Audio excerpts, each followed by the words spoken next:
내가 원하지 않는 말을 남에게 행하지 말라. 공자는 타인의 마음을 이해하기 위해 거창한 철학이 필요한 것이 아니라 먼저 내 마음을 들여다보는 것부터 시작해야 한다고 말했다. 우리는 살면서 가족, 친구, 직장 동료, 수많은 사람 등 수많은 사람과 마주하고 대화를 나눈다. 그러나 안타깝게도 내 말과 행동이 상대에게 어떤 느낌을 줄지 깊이 고려하지 않은 채 지나칠 때가 많다. 가끔 지하철에서 옆에 앉은 사람이 다리를 쭉 벌리고 이어폰도 끼지 않은 채 영상을 크게 틀어놓은 것을 본 적 있을 것이다. 그런 사소한 행동이 하루 종일 지친 마음을 더욱 피곤하게 만든다. 하지만 그 순간 느꼈던 불쾌함은 다음번엔 나도 그러지 말아야지 하고 스스로 조심하게 만드는 계기가 된다. 그것이 바로 공자가 말한 도덕, 윤리의식이다. 공자가 말한 도덕은 어렵고 복잡한 규율이 아니다. 그것은 단지 내가 싫었던 것을 기억하고 그 감정을 다른 사람에게 반복하지 않으려는 노력 또는 의지적 실천이다. 누군가에게 말을 걸었을 때 상대가 휴대폰만 보며 건성으로 대답했던 경험도 있을 것이다. 그런 무심함은 대수롭지 않게 보일 수 있지만 때로는 깊은 정서적 흉터로 남는다. 그 기억이 있는 사람은 언젠가 누군가와 마주 앉아 대화를 나눌 때 휴대폰을 내려놓고 눈을 바라보게 된다. 그 경험이 배려의 뿌리가 되는 것이다. 이처럼 우리는 매일 선택의 기로에 선다. 누군가를 무시할 수도 있고 존중할 수도 있다. 무관심할 수도 있고 배려심을 발휘할 수도 있다. 선택의 순간마다 내가 저 상황이었다면 어땠을까를 떠올릴 수 있다면 우리는 이미 공자의 가르침을 삶으로 실천하고 있는 것이다. 오늘 당신이 말하는 화법, 대하는 태도, 전하는 말투는 언젠가 반드시 당신에게 돌아온다. 그러니 대접받고 싶은 대로 먼저 대접받자. 내가 원하지 않은 말을 남에게 하지 말고 내가 바라는 말을 먼저 실천하자. 그렇게 조심스럽게, 정성스럽게 사람을 대하다 보면 우리의 인간관계는 자연스레 온화해질 것이다. 도덕은 남을 위한 것이 아니라 결국 나를 지키는 방식이다. 그리고 그런 당신의 품성은 언젠가 누군가의 마음에 따뜻한 기억으로 남을 것이다. 어진 사람은 남을 사랑한다. 공자는 사람답게 사는 것의 기준을 지식이나 능력이 아닌 인이라고 했다. 그 말은 곧 타인을 향한 자애로운 마음이 인간됨의 시작이란 뜻이다. 보통 사랑한다는 말은 연인 사이나 가족 간의 관계에서만 쓰인다고 생각하지만 사실은 아니다. 힘든 사람 곁에 말없이 있어주는 일, 때로는 조금 부족한 사람을 마주해도 이해심과 배려심으로 웃으며 받아주는 일 등 모든 것이 사랑이다.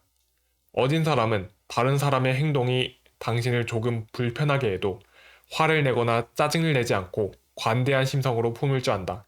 또 누군가 도움이나 위로를 필요할 때 망설이지 않고 먼저 손을 내밀 줄 아는 인애로운 사람이다. 예를 들면 회사에서 실수한 후 위축된 후배에게 나도 예전에 그랬어. 괜찮아.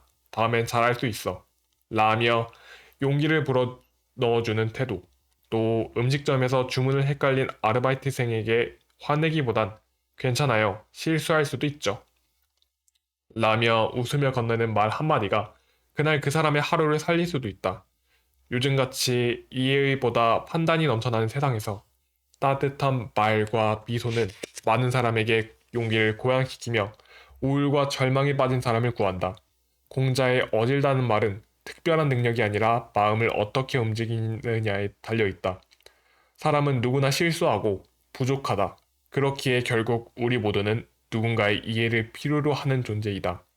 사람은 말로 설득되기보다 따뜻한 태도로 변하게 된다. 사랑이란 거창한 고백이 아니라 누군가를 비난하지 않고 그 자리에서 그대로 존재하게 하는 일이다. 지금 이 순간에도 당신 곁에 누군가는 당신의 어짐을 기다리고 있을지 모른다. 당신이 조금 더 여유있게 웃어주고 조금 덜 화내며 조금 더 들어줄 수 있다면 그 하루는 누군가에게 잊을 수 없는 온정이 된다.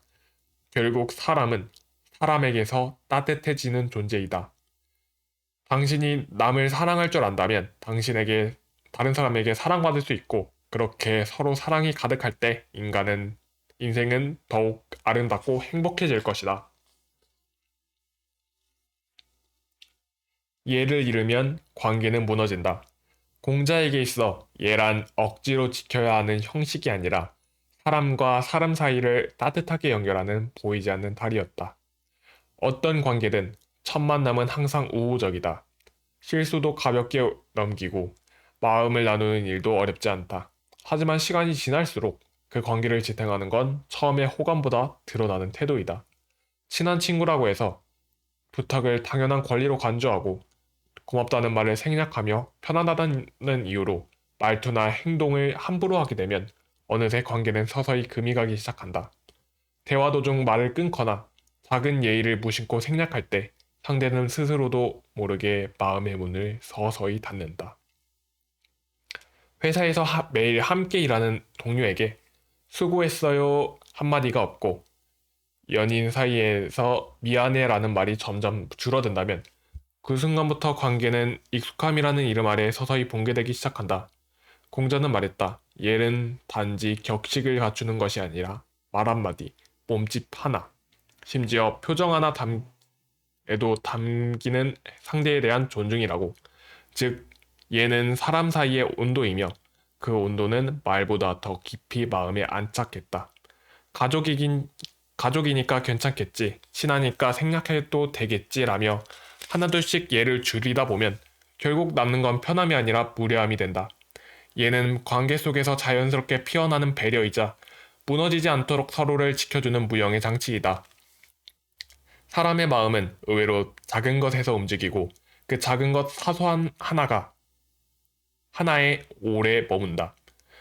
감사의 말 한마디, 문을 마주치며 진심으로 대화하는 시간, 상대의 말을 끝까지 듣는 태도, 이 모든 게 예이며 결국 존중이다. 예가 사라지면 가까운 사람 사이에도 거리가 생긴다. 그러면 아무리 오랜 관계라도 무너지는 데는 그리 오래 걸리지 않는다. 그래서 공자는 인간관계의 중심에 예를 염두에 두었던 것이다. 그러니 사소한 것일지라도 당신의 관계에 예를 다하자. 좋은 관계는 좋은 감정이 아니라 좋은 태도에서 피어난다. 그리고 그 태도는 결국 당신이 어떤 사람인지 말해주는 가장 조용한 언어이다. 예를 잃지 않는다는 건 사랑을 지키겠다는 서약과 같다.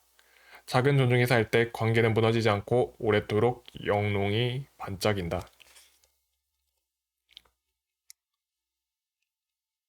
군자는 조화로우나 같지 않고 소인은 같으나 조화롭지 않다. 공자는 성숙한 사람이 공자는 성숙한 사람은 다름 속에서도 화합할 줄 알고 미성숙한 사람은 억지로 같아지려 하다가 결국 마음이 멀어진다고 말했다. 한마디로 진정한 어울림은 닮음이 아니라 존중에서 시작된다는 뜻이다. 살다 보면 우리는 다름에 대한 심리적 저항감을 자주 느낀다. 어떤 모임이나 회의에서 의견을 정할 때 모두가 한 목소리를 내지만 다른 의견을 내면 괜히 튀는 것처럼 느껴질 때가 있다. 그래서 분위기를 깨지 않기 위해 억지로 맞장구를 치고 진짜 내 생각은 조용히 삼킨다. 그렇게 다수에 동화되지만 어딘가 마음은 불편하다. 공자는 이런 상태를 같으나 조화롭지 않다고 보면서 눈에 보이는 일치는 있지만 마음 깊숙한 곳에서는 단절이 일어난다고 했다. 반대로 진짜 조화는 다르다는 사실을 받아들일 수 있으면서도 함께할 수 있는 마음에서 피어난다. 생각이 다르더라도 그럴 수 있겠다는 말할 수 있는 기쁨과 배려의 조화가 상대를 있는 그대로 마주하는 성숙한 자세다. 가족 간에도, 친구 사이에도, 연인 사이에도 우리는 자주 같은 생각을 하고 같은 행동을 해야지만 가까운 관계라고 착각한다. 하지만 공자는 말했다. 진짜 어울림은 같기 때문이 아니라 달라도 괜찮기 때문에 가능하고 군자는 다름을 무기로 삼지 않고 다름 속에서 배움을 찾는다. 지금 당신의 관계는 어떠한가? 비슷함 속에서 불편한 감정을 감추고 있지는 않은가? 아니면 다름을 품으며 진짜 어울림을 만들어가고 있는가? 관계는 맞춰가는 것과 동시에 다름을 이해하는 것이다. 다름을 감싸 안을 수 있는 관용의 품 안에서 우리는 조금 더 나은 사람이 되어 간다. 그리고 그 사람이 바로 공자가 말하는 군자이다. 그러니 나와 다르더라도 이해할 수 있는 마음을 갖고 살자. 다른 건지 틀린 게 아니라는 걸 이해하고 품는 자세를 가질 때 인간관계는 보다 아름다워질 것이다.